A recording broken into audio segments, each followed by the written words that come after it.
before the PDP had its primaries, we were very emphatic. We said, look, we should be statesmanly in our decisions. And we agreed that the presidency should go to the South.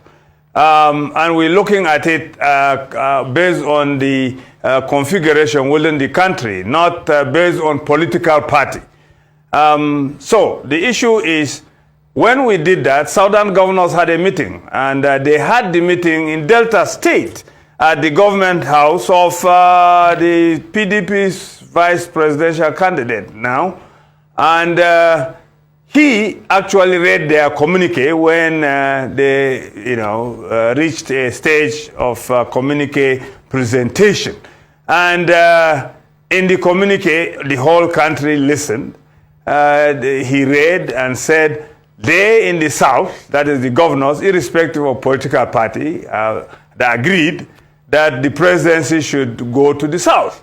And that all of them should not, therefore, accept to be running mate to any northern candidate.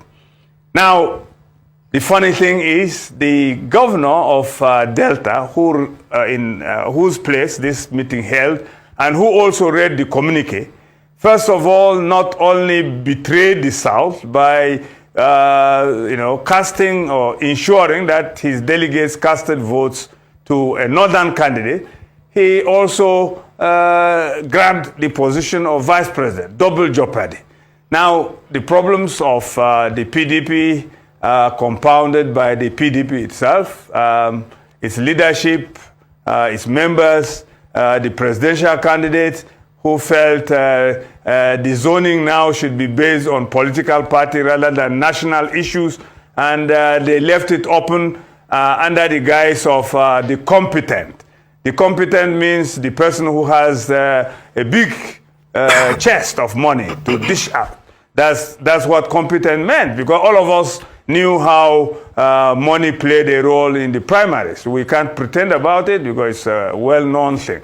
So if they have problems, and if Okowa, who is the vice presidential candidate, also has problems, he is responsible for his problems. Atiku is also responsible for his problems, because if in 2019,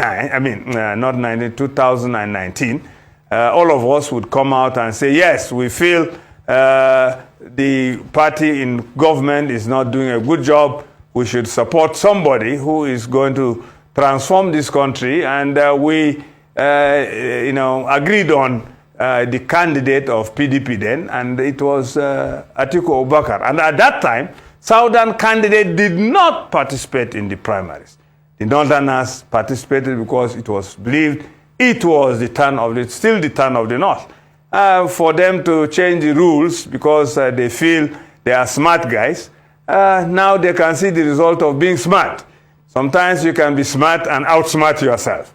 So the problems PDP has, from Wike, from the vice presidential candidate, the people attacking or clandestinely trying to undermine the PDP, within the PDP, result of people who feel they are very smart and they have outsmarted themselves.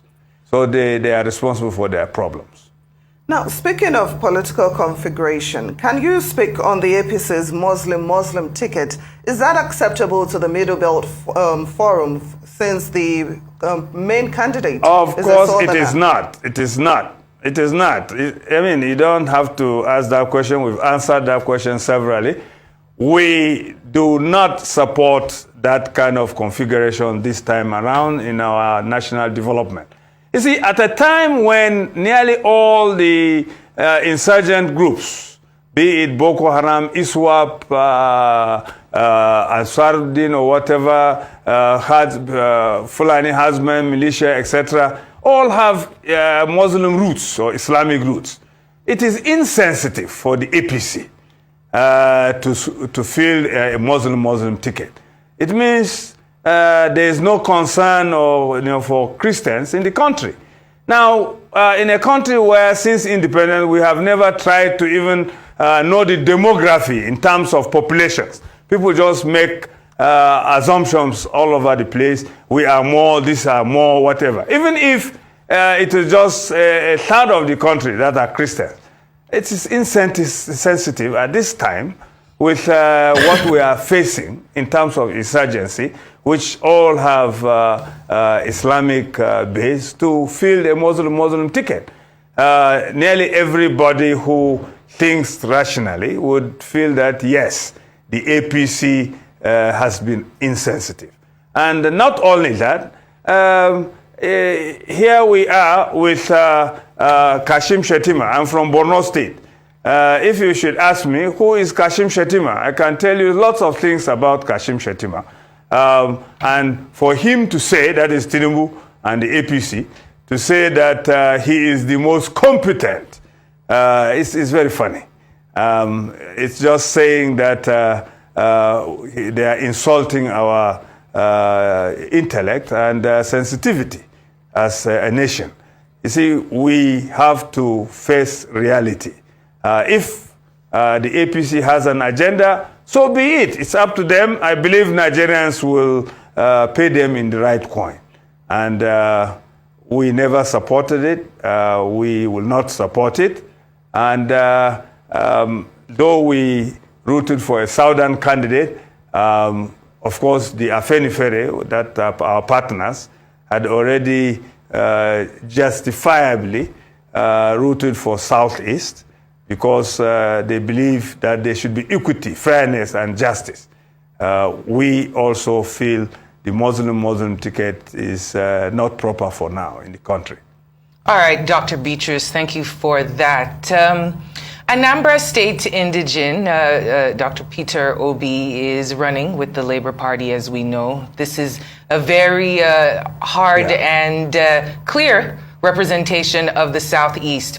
Is it fair to say that the that the Middle Belt Forum would be supporting his candidacy? That is quite clear. We are supporting his candidacy, and we assisted actually in his emergence, because when we said yes, to be fair, somebody from Southeast should come up, we contacted our brothers from the Southeast, the Honez Ndibo and the Southeast leaders. That so many processes went through, and Peter Obi had to leave PDP and move to Labour Party. And irrespective of which party, ours is a struggle for better Nigeria. And the better Nigeria we feel can be guaranteed with his candidature and with him being elected as president of the country. So we are supporting Peter Obi, the candidate of Labour Party, to be president of Nigeria, because we believe, after all permutations, that he is the person with Dati right by his side as his vice, to help Nigeria out of what it is facing now. They are both young, intelligent, and they have track record that compared to all the others, I think they stand shoulder high above the others. And ours is not the issue of structure or whatever. People are the structure. You can't just whoosh the people away, whether it is youth, the women, and whatever, because they are Nigerians. As long as votes will count, I can assure you, you will be amazed the kind of votes that are going to be cast for them. And the Middle Belt, particularly, through the guidance of the Middle Belt Forum, would vote for Peter Obi massively. Thank you.